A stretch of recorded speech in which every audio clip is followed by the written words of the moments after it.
샬롬. 오늘 또 함께 성경 스케치를 시작하도록 하겠습니다.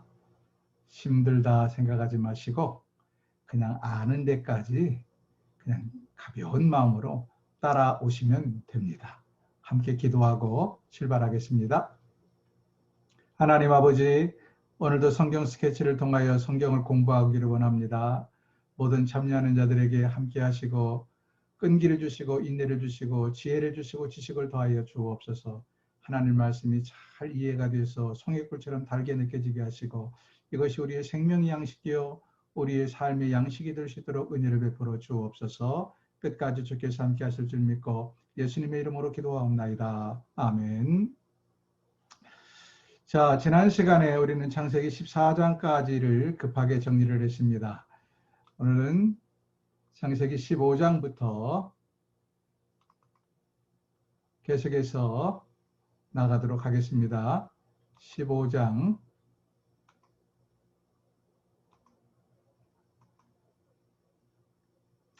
15장에 보면 매우 중요한 사건이 두 가지가 나오는데요.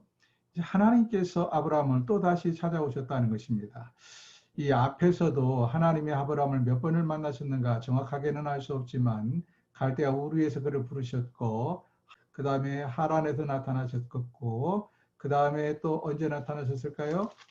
세겜에서 제단을 쌓을 때도 아마 보셨겠지요. 베델에서 제단을 쌓을 때도 만났을 것입니다. 그리고 애굽에 내려갔을 때도 하나님을 만났을 것이고 또 조카 롯과 헤어지고 나서도 하나님께서 찾아오셨죠. 아브라함과 하나님은 사실 자주 만나셨던 것 같아요. 물론 우리는 기도를 통해서 매일 하나님을 만난다고 하지만 우리가 주님을 만나는 것과 아브라함이 하나님을 만나는 것은 좀 의미가 다르겠지요. 자, 근데 15장에 보면 다시 하나님께서 아브라함을 찾아오십니다. 그래서 하나님이 나타나시는 사건을 보게 되는데 나타나셔서 언약을 세우셔요. 어떤 언약을 세우시는가? 자녀에 대한 그리고 땅에 대한 약속을 언약, 말씀 원자 약속 약자입니다. 계약이라고도 번역을 하는 사람들이 있는데 계약하면 뭔가 인간의 냄새가 좀 풍겨요. 가볍고 그래서 우리는 주로 언약이라는 말을 즐겨 씁니다. 자, 이때쯤 되니까 아브라함이 70세에 갈대아 우르에서 소명을 받고 75세에 하란에서 떠나와서 지금 많은 여러 가지 어려움을 고초를 겪으면서 세월을 보내고 있는데 문제는 여전히 뭐가 없습니까? 그에게는 자녀가 없다는 거예요. 자녀가. 그리고 뿐만 아니라 여전히 아직도 땅이 정착된 땅이 없어서 물론 목축업자이기 때문에 정착도 못하기도 했지만 여전히 정착된 땅이 없어서 여기저기를 움직이고 있습니다. 그래서 자녀에 대한 약속과 땅에 대한 약속을 하는데 하나님이 찾아왔을 때 아브라함이 먼저 볼멘 소리를 합니다. 15장 2절 보니까 아브라함이 이르되 주 여호와여 무엇을 내게 주시리 하나이까? 나는 자식이 없사오니 나의 상속자는 이 다메섹 사람 엘리에셀이니이다. 이렇게 말을 하죠. 무슨 말일까요? 하나님, 내게 아들을 주신다고 그러더니 무슨 아들입니까? 내 나이가 이제 늙은이가 돼가지고 아들을 기대할 나이가 다 넘어버렸습니다. 하나님, 이제는 내 밑에 있는 종 중에서 저 똘방똘방한 엘리에셀을 내가 양자로 삼을 테니까 엘리에셀이나 잘해주세요. 이런 약간의 투정이라 그럴까요? 하나님께서 투정을 부리는 것입니다. 그러자 하나님께서 뭐라고 말씀하십니까? 아니야. 엘리에셀은 아무리 착한 종이지만 너의 아들이 될 수 없어. 너의 몸에서 아들이 나올 거야. 이렇게 약속을 하시면서 5절 보세요. 4절 여호와의 말씀이 그에게 임하여 이르시되 그 사람이 내 상속자가 아니라 그 사람이 누구예요? 엘리에셀입니다. 엘리에셀은 너희 상속자가 아니야. 내 몸에서 날 자가 내 상속자가 되리라 하시고는 거기서 끝나지 아니하고 그를 밖으로 데리고 나가서 하늘을 우러러 무뼈를 셀 수 있나 보라. 또 그에게 이르시되 내 자손이 이와 같이 많으리라. 이렇게 말씀을 하십니다. 그리고 7절에서는 나는 이 땅을 너에게 주어 소유를 삼게 하려고 너를 갈대아인의 우리에서 이끌어낸 여호와이라. 그러니까 첫 번째는 자손에 대한 약속. 엘리에셀, 몸종 엘리에셀이 아니라 내 몸에서 반드시 내 후사가 나올 것이라. 그리고 그 후사를 통해서 하늘의 무별처럼 내 자녀들이 많아지리라. 후손이 많아지리라 약속하셨고요. 두 번째로 땅에 대한 약속. 이 땅을 너에게 주어 소유로 삼게 할 것이다. 그러면서 여기 7절 보니까 분명히 갈대아 우르에서 너를 이끌어냈다라고 기록이 되어 있죠. 이 7절의 말씀을 통해서 지난 시간에 말씀드린 거 아브라함의 소명이 갈대아 우르에서 있었느냐 하란에서 있었느냐 할 때 갈대아 우르에서 소명이 있었다라고 제가 말씀을 드렸죠. 이것을 확인할 수가 있습니다. 그러면 아브라함이 아니 하나님 내가 그들을 어떻게 믿어요? 하나님 말씀 무엇을 믿습니까? 그러자 하나님께서 그럼 너와 나야 언약을 세울 것이다 하면서 이제는 여기에 재물을 잡아서 큰 짐승은 쪼개놓고 작은 새는 쪼개지 말고 그냥 놓아라. 그래서 재물을 차려놓습니다. 그리고 해질 때에 12절 보면 해질 때에 아브라함에게 깊은 잠이 임하고 큰 흑암과 두려움이 그에게 임하였더니 13절 여호와께서 아브라함에게 이르시되 너는 반드시 알라 내 자손이 이방에서 객이 되어 그들을 섬기겠고 그들은 400년 동안 내 자손을 기록하리니 그들이 섬기는 나라를 내가 여호와께서 징벌할지며 그 후에 너의 자손이 큰 재물을 이끌고 나오리라. 18절 그날에 여호와께서 아브라함과 더불어 언약을 세워 이르되라고 말씀하십니다. 이제 아브라함과 하나님께서 언약을 세우시는데 재물을 잡아놓자 저녁 때까지 하나님이 임재하지 않으시다가 저녁 때 시들시들 아브라함이 졸고 있을 때 깊은 잠에 빠져 있을 때 하나님이 임재하셔서 그 쪼갠 재물 사이를 지나가십니다. 그러시면서 하나님께서 말씀하셨는데 그 말씀 중에 하나가 뭐냐? 너희 후손들이 애굽에 내려가서 400년 동안 그 땅에서 남을 섬기게 될 것이다. 그러나 400년 만에 다시 이 땅으로 돌아오리라 하는 약속까지 하셨다 하는 이야기입니다. 그 다음에 16장에 가면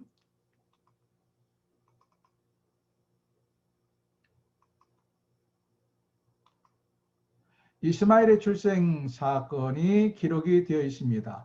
자, 아브라함이 70세에 소명을 받고 75세에 하란에서 나와서 어느덧 10년의 세월이 흘렀습니다.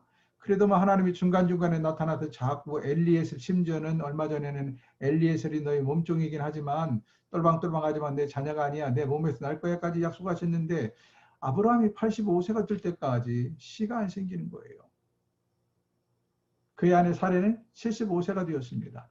사레가 몸이 더 달아올라요. 왜냐하면 사레가 127세에 죽었으니까 75세쯤 되면 이제 경수가 끊길 나이가 돼버렸단 말이에요. 그래 사레가 가만히 생각해 봅니다. 아니 분명히 하나님께서 아브라함의 씨가 있을 거라고 약속을 하셨는데 그렇다면 하나님께서 내 남편의 씨를 내가 아닌 다른 여자를 통하여 받게 하려 하는가 아닌가 이런 생각을 하게 됩니다. 나는 아마도 나에게 문제가 있어서 애를 낳지 못하는가 보다 이렇게 생각을 한 거예요. 그래서 그렇다면 우리 남편이 더 늦기 전에 우리 남편이 더 늦어서 정말로 씨가 없어지기 전에 다른 여자를 들이면 어떨까 생각하다가 자기의 몸종 애굽에서부터 데리고 온 자기의 몸종 하가를 어떻게 합니까? 자기 남편 아브라함에게 합방을 시킵니다. 예, 옛날에 우리나라도 그랬잖아요. 본부인의 애를 낳지 못하면 남편의 씨만 받으면 비록 아내는 다를지라도 어떻게 합니까? 그 집안의 자녀로 입적이 되기 때문에 대를 이어가잖아요. 고대 세계에서 이 중동 사회도 마찬가지였던 것 같아요. 그래서 사라는 생각에 하가를 통해서 씨를 받아서 내 남편의 대를 이어가게 하자. 어쩌면 하나님의 뜻이 거기 있는가 보다 해서 하가를 후처로 드리게 합니다. 근데 하갈이 젊어서 그런지 정말로 1년 만에 아이를 낳았어요. 그 아이가 누구예요? 이스마엘이라 하는 것입니다. 16장에 기록이 되어 있습니다. 그런데 16장에 또 하나 중요한 사건. 이 하갈이 아이를 낳자 원래 하갈이 신분이 뭐예요? 몸종이잖아요. 근데 몸종이 아이를 낳자마자 원주인 본 부인인 사라를 무시하는 거예요. 그래서 사라가 이것을 눈꼴을 보겠어요? 보다 못해서 어떻게 합니까? 결국 하갈을 쫓아내버립니다. 하갈을 쫓아내요. 하갈이 가출해요. 여기 하갈의 1차 가출이 16장에 기록되어 있습니다. 하갈은 2번 가출해요. 1차 가출이 16장에 있어요. 어린 이스마엘을 데리고 가출했다가 하나님께서 여호와 천사를 통하여 돌아가라 말씀하셔서 1차 때는 돌아옵니다. 그러나 2차 갇힐 때는 돌아오지 않고 이스마엘과 함께 독립해서 나가게 되지요. 자, 1차 가출까지가 16장에 기록되어 있습니다. 17장 보시면 하나님께서 또 나타나셔요. 15장에도 나타나셨죠? 17장에 하나님 또 나타나십니다. 이때 아브라함의 나이가 99세입니다. 이때 나타나셔서 하나님께서 아브라함에게 뭐라고 말씀하시는가? 너의 이름을 아브람에서 아브라함으로 바꿔라. 아브라함이란 말은 열국의 아버지다. 그런 뜻을 가지고 있어요. 열국의 아버지로 바꿔라. 아니 열국의 아버지는커녕 지금 자식 하나 없는데 열국의 아버지라고 이름을 바꾸라니 얼마나 인간의 눈으로 보면 그것이 참 웃기지도 않는 일이겠어요.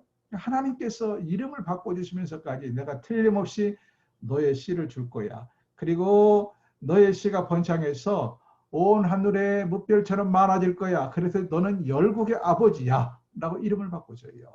그러면서 그에게 또 한 가지 말씀하시기를 너와 내 후손들은 다 할례를 해야 된다. 이렇게 말씀하세요. 17장 10절 보십시오. 너희 중 남자는 다 할례를 받으라. 이것이 나와 너희와 너희 후손 사이에 지킬 내 언약이니라. 너희는 포피를 베어라. 이것이 나와 너희 사이의 언약의 표징이니라. 할례가 무엇인지를 뭐 다 잘 아시지요?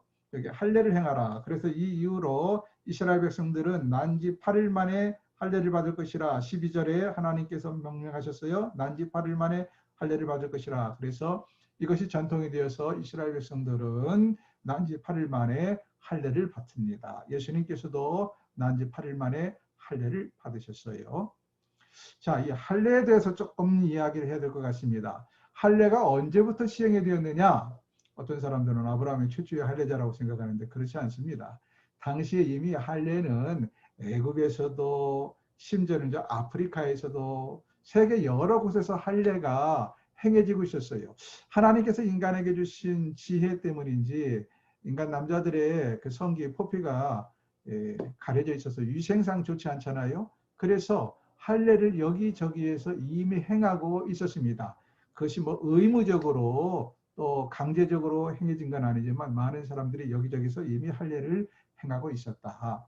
그런데 하나님께서 이 할례 의식을 하나님의 선민의 상징으로 아예 규정을 했습니다. 그것도 아무 때나 하는 것이 아니라 난지 8일 만에 할례를 행하라 이렇게 규정을 해서 이 이후로 히브리 민족들은 할례가 자신들의 고유의 하나의 하나님과의 명령에 순종하는 표징이 되었던 것입니다. 참고로 아브라함과 그때 누가 있어요? 이스마엘이 있죠. 이스마엘은 아브라함은 99세에 할례를 했고 이스마엘은 13세에 할례를 합니다. 25절 보세요. 24절. 아브라함이 그의 포피를 벤 때에는 99세였고 그의 아들 이스마엘이 그의 포피를 벤 때는 13세였더라. 여러분, 이 이스마엘이 바로 아랍 족속의 조상이 되지요. 이스마엘은 아랍 족속의 조상입니다. 지금도 그래서요. 이슬람권 사람들은 그들의 조상을 이스마엘로 알고 있어요. 아브라함이 이슬람 사람들은요. 어머니의 혈통은 중요하게 생각하지 않아요. 사실 이슬람뿐만 아니라 당시 아브라함 시대에나 그 이후로도 유대인들도 마찬가지입니다. 남편의 씨가 유대인이면 다 유대인이에요. 우리나라도 옛날에 무슨 어머니가 누구냐가 아니라 어머니가 첫째 뿐이든 둘째 뿐이든 아버지의 씨를 받고 태어난 첫째 아들이에요. 장남이든 것이었어요. 마찬가지로 지금도 이슬람 사람들은 그래서 아브라함의 장남이 누구냐? 이삭이 아니라 이스마엘이라고 생각을 합니다. 자기들은 장남의 후손이다. 이스마엘의 후손이라고 생각을 해요. 그리고 이스마엘이 몇 살에 할례를 받았어요? 13세 할례를 받았다고 그러죠. 그래서 지금도 이 사람들은 13살에 이슬람 사람들은요. 아랍 사람들은 13살이 되면 할례를 행합니다. 지금도요. 전통을 따라서. 자, 그 다음에 아브라함에게 아브라함이라 이름을 바꾸도록 명령하시고 사레에게는 사라라 이름을 바꾸라고 합니다. 사라는 열국의 어머니라는 뜻입니다. 아브라함은 열국의 아비요. 사라는 열국의 어미다. 여러분 한번 생각해 보세요. 100세가 되고 90세가 되든, 그러니까 정확하게 말하면 아브라함이 99세 때고 사레가 89세 때인데, 예? 100세가 다 되고 90세가 다 됐는데 무슨 우리가 이제 와서 무슨 노년에 무슨 정력이 왕성해서 애를 낳는단 말이냐. 내 아내는 이미 경수가 끊긴 지 오래인데 하면서 아브라함이 그 생각을 하니까 자기도 모르게 피식 웃어버린 거예요. 이것은 뭐 비웃음이 아니고 또 기뻐서 웃은 것도 아니고 어떻게 보면 너무가 어이가 없고 믿겨지지 않아서 피식 웃어버렸습니다. 하나님께서 너 왜 웃냐? 라고 말씀을 하시면서 네가 아들을 낳으면 이삭이라 이름을 지어라. 이렇게 말씀하십니다. 무슨 아브라함에게 네가 웃었어? 너 이놈 맛 좀 봐라. 그러면서 무슨 그 억하심정을 하나님이 이삭이라 이름을 지어준 게 아니라 웃음이란 건 뭡니까? 기쁨을 준다. 마음의 즐거움을 준다. 그런 뜻입니다. 그러니까 노년의 아들을 얻어서 너희 부부가 기쁨을 얻을 것이다. 라는 의미에서 이삭이라 이렇게 이름을 짓도록 했습니다. 웃다, 웃음이라는 뜻. 이삭 때문에 나이가 많은 노년에 웃으며 살게 될 것이다. 라는 의미가 있지요. 자, 여러분 그러나 한번 생각해 보세요. 우리가 아브라함의 입장을 충분히 이해할 수 있습니다. 여러분이 아브라함이라면 세상에 100세가 되고 자기 아내는 더더군다나 이제 생리가 끊겼는데 열국의 엄이라 이름을 지어주고 자기는 열국의 아비라 이름을 지어주었으니 생각할 때마다 얼마나 웃기겠어요. 얼마나 웃기겠어요. 그래서 피식피식 웃는 것입니다. 웃을만 하잖아요. 한번 생각해 보세요, 여러분. 자식도 하나도 없는 노부부가 둘이 앉아가지고 열국의 아비, 그러면 왜 불러 열국의 어미요? 둘이 이렇게 하는 이 얘기를 한번 들어보세요. 얼마나 웃기겠는지. 본인들이 열국의 아비요, 왜 불러요 열국의 어미요 하면서도 얼마나 웃었겠는지 한번 상상을 해보십시오. 재밌죠? 자, 18장에 건너가면 세 명의 천사가 아브라함을 방문합니다. 아브라함을 방문해서 다시 사라 아들을 약속합니다. 자, 보니까 15장에도 하나님이 나타나셨고 17장에도 나타나셨고 18장에도 나타나셨고 하나님이 자주 아브라함을 찾아오셨어요. 이때 오셔서는 정말로 내년 이맘때에 내 아내 사라가 아이를 낳게 될 것이다 라고 말해요. 그러자 뒤에서 음식을 준비하던 사라가 자기도 모르게 피식 웃어버립니다. 피식 웃어버립니다. 17장에서는 아브라함이 웃었는데 이번에는 사라가 피식 웃어버려요. 하나님께서 아브라함의 아내 사라가 웃는 것을 직접 본 건 아니에요. 직접 본 건 아닌데 장막 뒤에서 웃는 모습을 아시고 사라에게 왜 웃느냐라고 말씀하시자 사라가 뭐라고 말하니까 나 안 웃었습니다. 당황해가지고 안 웃었다고 시침이 되는 모습이 나오는 걸 보게 됩니다. 이때 하나님께서 소돔과 고모라를 멸망시킬 것을 말씀하십니다. 자, 18장에도 많은 이야기가 있는데요. 여러분 3명의 천사가 나오죠. 이 3명의 천사 중에서 2명은 천사고 1명은 누굴까요? 하나님이십니다. 왜냐하면 아브라함의 집에서 성대하게 대접을 받고 나서 2명의 천사는 소돔과 고모라로 내려가요. 왜? 소돔과 고모라를 멸망시키러. 그리고 한 분은 그냥 거기 계신데 한 분의 천사죠. 여기 말씀대로 하시면 그 천사가 누구냐? 바로 여호와 하나님입니다. 여호와 하나님께서 16절 보세요. 18장 16절. 그 사람들이 거기서 일어나서 소돔으로 향한 사람은 두 천사예요. 아브라함은 그들을 전송하러 함께 나가니라. 여호와께서 이르시되 내가 하려는 것을 아브라함에게 숨기겠느냐. 여호와께서 이르시되 하면서 두 천사는 내려가고 19장에 보면 19장 1절 보세요. 저녁 때 그 두 천사가 소돔에 이르니라고 되어 있죠. 분명히 두 천사가 소돔에 이르렀어요. 그러니까 한 명은 어디 있느냐? 지금 아브라함과 대화를 마치고 다시 하나님께서 하나님의 본래의 자리로 올라가신 것이죠. 자, 여기 하나님은 누구일까? 이건 조금 어려운 이야기인데요. 주로 여기서 나타난 하나님은 그러니까 구약에서 가끔 사람의 모습으로 나타난 하나님이 있어요. 이 사람의 모습으로 나타난 하나님은 성자 예수 그리스도다 이렇게 우리가 봅니다.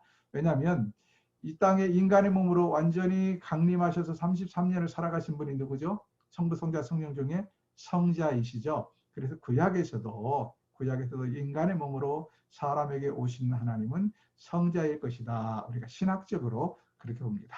자, 중요한 것은 이 여호와 하나님께서 소돔과 고모라를 멸망시킬 것을 아브라함에게 말씀하십니다.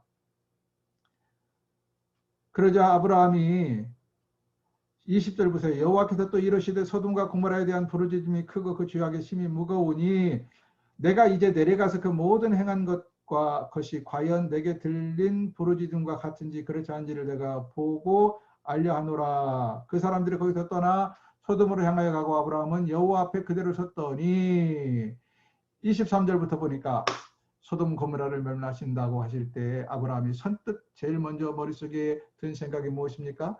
자기 조카 가족들입니다. 롯과 그의 가족들. 자기의 마음을 아프게 하면서 먼저 좋은 땅을 찾아서 소돔으로 내려가서 살고 있는 조카 롯. 심지어는 그 소돔 땅이 4개국의 연합국에 의해서 정복을 당하고 침략을 당해서 조카 롯과 그의 모든 가족들과 그리고 재산까지 다 빼앗겼을 때에 아브라함이 318명을 데리고 가서 목숨 걸고 다시 구출했던 그 조카 롯. 그런데 이번에는 사람에게 의해서 무슨 침략을 당하는 것이 아니라 하나님께 의해서 소돔 고모라가 다 멸망당하면 이 소돔에 있는 사는 롯과 롯의 가족들이 다 죽게 생긴 거예요 지금. 그러니 아브라함이 정신이 버떡 납니다. 그래서 아브라함이 조카 롯을 살리기 위해서 중보 기도를 했다. 50명부터 시작하죠. 하나님 어떻게 24절을 보세요.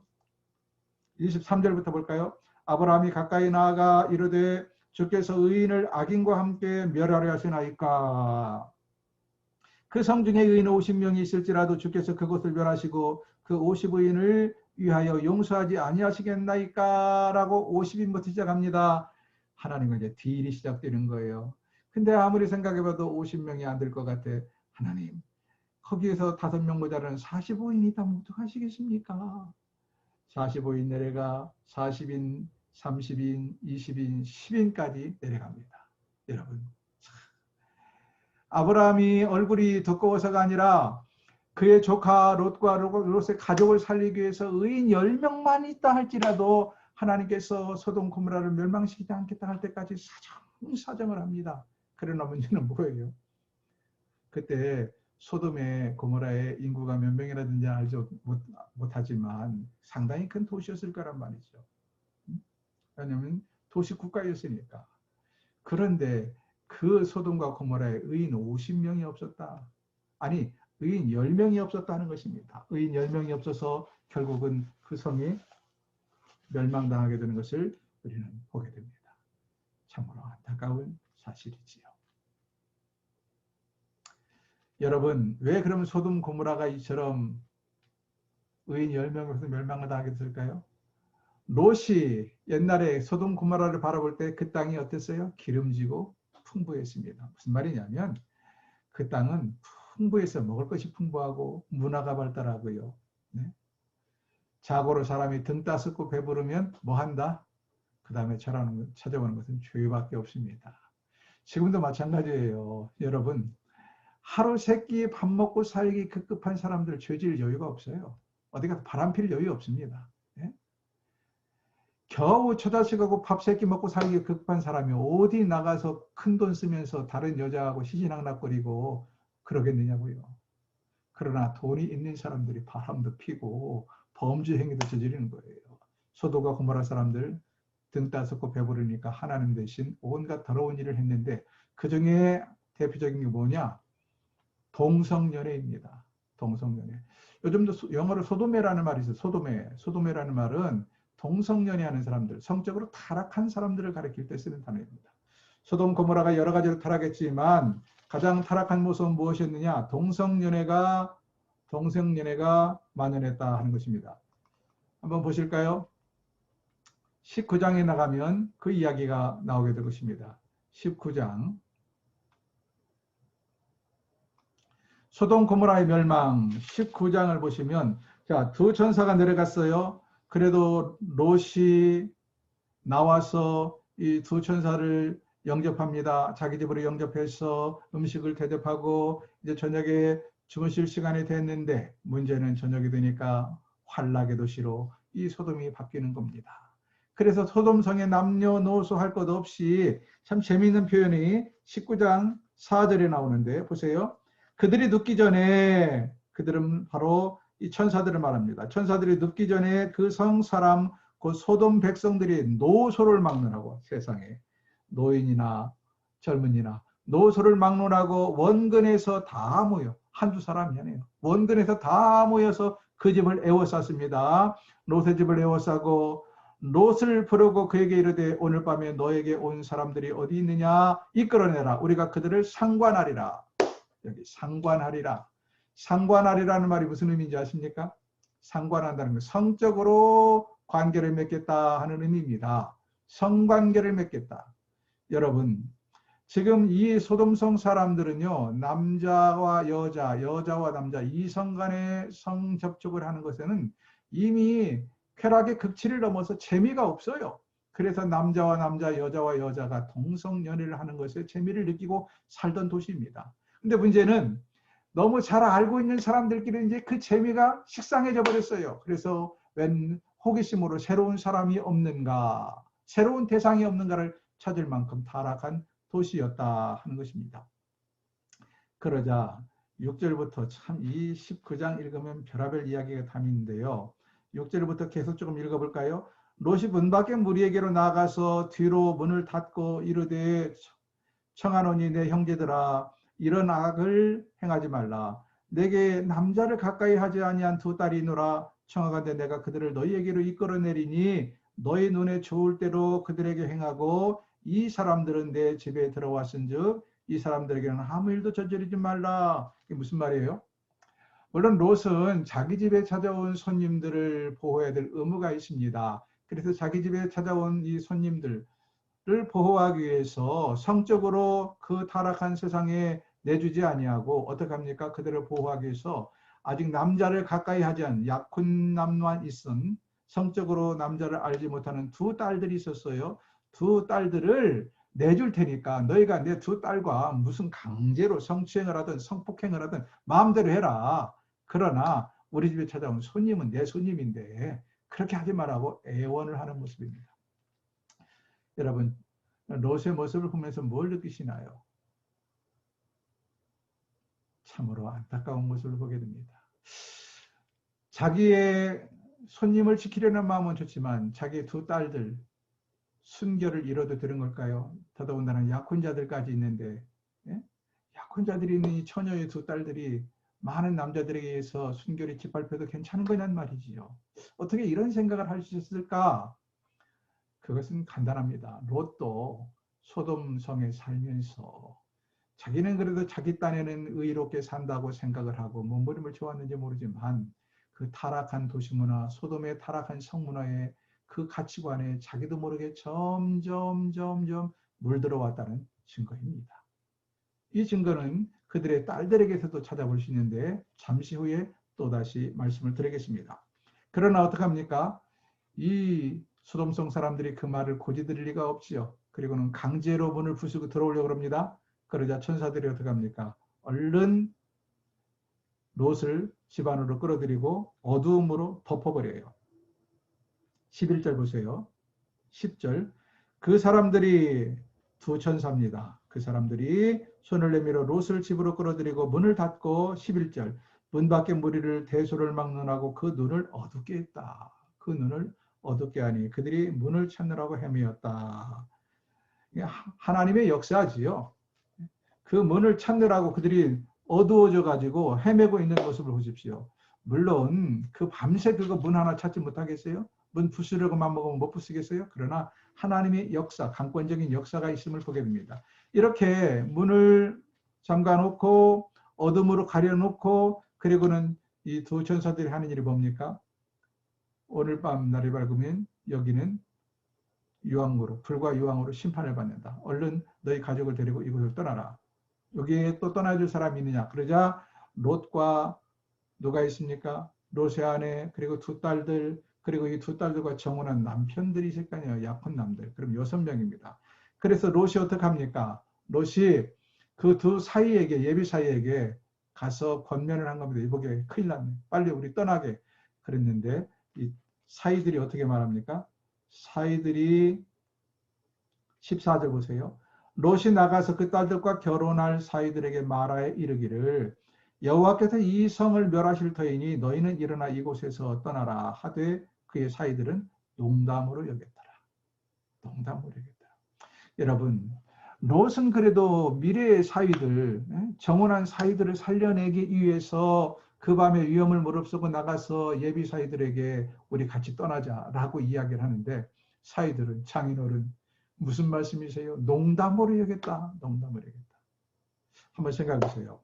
롯이 소돔성에 살면서 그 타락한 세상을 보면서 이러면 안 되는데, 이러면 안 되는데 하면서 자기도 하나님 말씀대로 살려고 애를 썼거니와 자기 딸들도 윤리적으로나 도덕적으로 분명하게 단도리를 잘했을 거란 말이죠. 그래서 두 딸들이 아직은 성적으로 물러나지 않은 상태에 있었어요. 그리고 그 예비 사위들을 구할 때도 어떤 사람을 구했겠습니까? 그 땅에서 그래도 성적으로 물러나지 않은 가장 깨끗하고 건실한 청년들을 사위로 점지를 했을 거란 말이죠. 그런데 그 소돔에서 가장 그래도 괜찮다고 생각했던 사위들의 생각이 뭐예요? 장인어른의 생각을 농담으로 여겼다. 그런 정도로 소돔성이 타락했었다 하는 것을 우리는 알 수가 있습니다.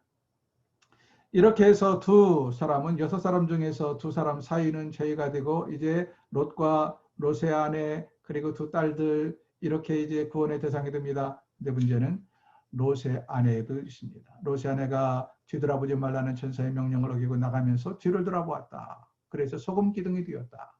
뒤를 돌아보았다는 걸 뭘 말하느냐? 소돔성에 대한 단순한 호기심이 아니라 소돔성에 대한 미련을 두고 아쉬움을 두고 그래서 자꾸 뒤를 돌아보았다 하는 것입니다. 집에 두고 온 금은 패물이며 그리고 환락에 타락한 문화에 물들었던 그의 정든 고향일 미련을 두고 자꾸 뒤돌아보다가 소금 기둥이 되었다. 그래서 결국은 구원의 대상은 이제는 4사람에서 아내까지 줄고 롯과 두 딸들로 줄어버렸다 하는 것입니다. 참으로 서글픈 이야기를 오늘 우리는 보게 됩니다. 여러분, 롯의 아내도 보십시오. 롯의 아내를 택할 때 어떤 여자를 택했겠습니까? 그 사이에서 그래도 가장 건실한 여자를 택하지 않았겠습니까? 도덕적으로, 윤리적으로. 그런데 역시 롯의 아내도 소돔성에 살다 보니까 세상에 그 타락한 문화에, 물질주의 문화에, 방탕한 문화에 물들어서 하나님의 말씀을 귀담아 듣지 아니하고 세속적이고 세상적인 욕망을 버리지 못해서 소금 기둥이 되고 말았다.